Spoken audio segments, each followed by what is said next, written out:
ಇದೀಗ ನಿಧಿ ಮತ್ತೆ ಕರ್ಣ ಮತ್ತೆ ಕಂಪ್ಲೀಟ್ ಟೀಮ್ ಕಡೆಯಿಂದ ಒಂದು ಅದ್ಭುತವಾದಂತಹ ಗುಡ್ ನ್ಯೂಸ್ ಏನಪ್ಪಾ ಅಂದ್ರೆ 200 ಸಂಚಿಕೆಗಳನ್ನ ಪೂರ್ತಿ ಮಾಡ್ಕೊಂಡಾಗಿದೆ ಕರ್ಣ ಧಾರಾವಾಹಿ ಜನರಿಗಂತೂ ಸಿಕ್ಕಾಬಿಟ್ಟೆ ಇಷ್ಟ, ಎಲ್ಲರೂ ಕೂಡ ನೋಡಿ ಇಷ್ಟಪಡ್ತಾ ಇದ್ದಾರೆ.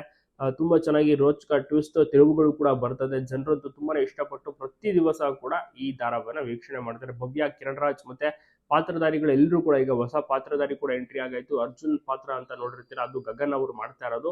ಸೊ ನಿಧಿಯನ್ನ ಮದುವೆ ಆಗ್ಬೇಕು ಅಂತ ಬಂದಿರುವಂತದ್ದು. ಈ ರೀತಿಯೆಲ್ಲ ಒಂದು ಪಾತ್ರಗಳು ಜನರು ಕೂಡ ಇಷ್ಟಪಡ್ತಾರೆ. ಮತ್ತೆ ನಿತ್ಯ ಪಾತ್ರ ನಮೃತ ಅವರು ಕೂಡ ಚೆನ್ನಾಗಿ ನಡೆಸ್ತಾ ಇದ್ದಾರೆ. ಮತ್ತೆ ಹಿರಿಯ ಕಲಾವಿದರ ಪಾತ್ರ ಮುಂಚೆ ನಾಗಬಣ ಅವ್ರು ಮಾಡ್ತಾ ಇದ್ದಾರೆ, ರಮೇಶ್ ಪಾತ್ರವನ್ನು ಈಗ ಅಭಿಜಿತ್ ಅವ್ರು ಮಾಡ್ತಾ ಇದ್ದಾರೆ. ಸೊ ಇನ್ನುಳಿದಂತೆ ತುಂಬಾ ಒಳ್ಳೊಳ್ಳೆ ಕ್ಯಾರೆಕ್ಟರ್ಗಳು ಇದರಲ್ಲಿ ಇದಾವೆ. ಸೊ ಎಲ್ಲರೂ ಕೂಡ ತುಂಬಾ ಚೆನ್ನಾಗಿ ನಡೆಸಿದ್ದಾರೆ. 200 ಸಂಚಿಕೆಗಳು ಅಂದ್ರೆ ಸಾಮಾನ್ಯದ ಮಾತು ಅಲ್ವೇ ಅಲ್ಲ. ಈಗ ಯಶಸ್ವಿಯಾಗಿ 200 ಸಂಚಿಕೆಗಳನ್ನ ಮುಗಿಸಿ ಸೂಪರ್ ಆಗಿ ಮುನ್ನುಗ್ತಾ ಇದ್ದಾರೆ. ನಿಮಗೂ ಕೂಡ ಇಷ್ಟ, ಯಾವ ಪಾತ್ರಧಾರಿಗಳು ಇಷ್ಟ? ಮದುವೆ ಸಂಚಿಕೆನ ನೋಡ್ಬೇಕು ಅಂತ ಜನರು ಕೂಡ ವೆಯ್ಟ್ ಮಾಡ್ತಾ ಇದ್ದಾರೆ. ಬಟ್ ಯಾವಾಗ ಮದುವೆ ಸಂಚಿಕೆಗಳು ಬರುತ್ತೋ ಗೊತ್ತಿಲ್ಲ. ಇನ್ನ ಬಹಳಷ್ಟು ತಿರುವುಗಳು ಇದೆ. ಯಾಕಂದ್ರೆ ಈಗ ಅರ್ಜುನ್ ಪಾತ್ರ ಎಂಟ್ರಿ ಕೊಟ್ಟಿರುವಂತಹ ಕಾರಣ ಜನರಿಗೆ ಬಹಳಷ್ಟು ಕುತೂಹಲವೂ ಕೂಡ ಸ್ಟಾರ್ಟ್ ಆಗಿದೆ. ಸೊ ಕಾದು ನೋಡ್ಬೇಕು ಏನಾಗುತ್ತೆ ಮುಂದೆ ಅಂತ.